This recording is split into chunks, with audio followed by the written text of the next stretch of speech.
इस स्लाइड के अंदर हम लोग गैलेक्टोस और मेल्टोस के फॉर्मेशन के बारे में अंडरस्टैंड करेंगे। कहते हैं कि गैलेक्टोस के अंदर दो मॉलिक्यूल प्रेजेंट होते हैं, ग्लूकोज और गैलेक्टोस। नहीं, ग्लूकोज और गैलेक्टोस एक्चुअली बोलने का मतलब क्या है कि ग्लूकोज से ही गैलेक्टोस स्ट्रक्चर बना है, क्योंकि दोनों के अंदर 6 कार्बन प्रेजेंट होते हैं। ये कार्बन 4 पे आप ज़रा चेंजेस दिख रहे हैं, वहाँ पे H और OH तो राइट साइड में है, पर गैलेक्टोस में वही चीज़ लेफ्ट साइड में होती है। तो इस तरह से गैलेक्टोस स्ट्रक्चर का फॉर्मेशन हो। लैक्टोस को बनाने के लिए 2 मोनोमर का इस्तेमाल होता है सैकराइड का, एक है बीटा गैलेक्टोस और दूसरा है बीटा ग्लूकोस। ये दोनों कार्बन 1 से और कार्बन 4 से एक दूसरे से जुड़े होते हैं।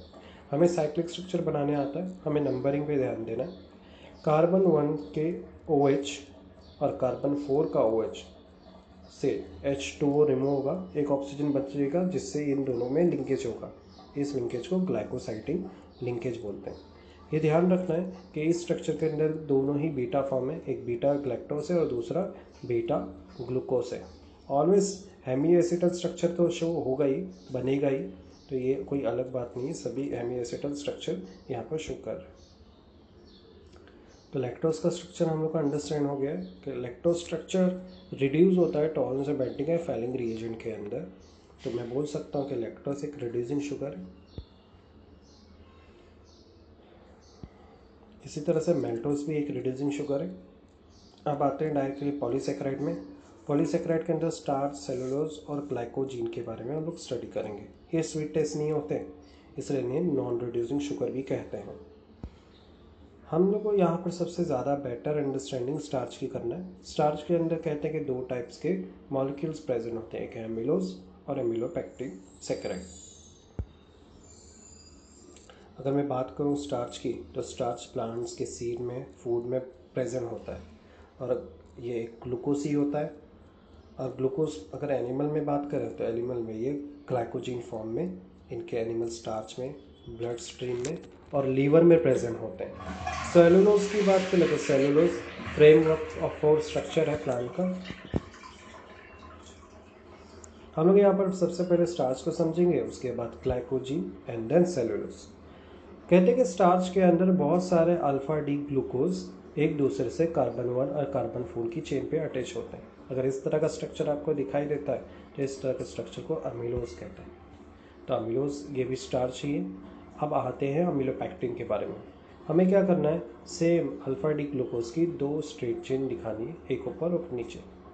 ये दोनों ही अमीलोज है, लेकिन क्योंकि ये कार्बन 1 और कार्बन 4 से जुड़े हैं। अगर मैं इसके किसी एक स्ट्रक्चर का कार्बन 1 को कार्बन 6 से अटैच करूँ तो वाटर मॉलिक्यूल रिमूव होगा और इसमें 2 कनेक्शन हमें दिखाई देंगे, एक कार्बन 1 कार्बन 4 से और दूसरा कार्बन 1 टू कार्बन 6 से।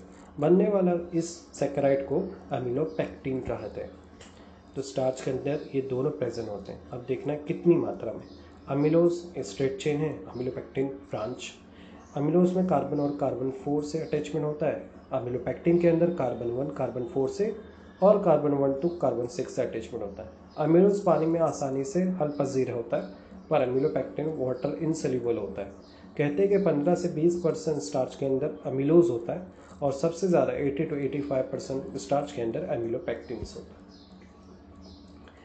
अब देखते हैं स्ट्रक्चर ऑफ मेल्टोस के बारे में। ये स्टार्च को हाइड्रोलाइज करने पर बनता है। ये रिड्यूसिंग शुगर होता है और इसके अंदर हमें बॉन्ड दिखाई देगा कार्बन 1 से कार्बन 4 के बीच में ग्लूकोज के बॉन्ड दिखाई देंगे। ठीक है, तो कह सकते हो कि अमीलोज स्ट्रक्चर ही मेल्टोस स्ट्रक्चर को शो कर रहा है। अब आते हैं डायरेक्टली सेलोबाइज। सेलोबाइज भी एक रिड्यूसिंग शुगर है और अगर स्ट्रक्चर की बात करूँ तो इसमें बीटा 2 ग्लूकोपाइरानोस, बीटा डी ग्लूकोपाइरानोस से ये फ़र्क एक ही है कि अल्फ़ा डी ग्लूकोपाइरानोस से अगर अल्फ़ा डी ग्लूकोपाइरान जुड़ा है और एक लंबी चेन बना रहा है तो अमीलोज कहलाती है।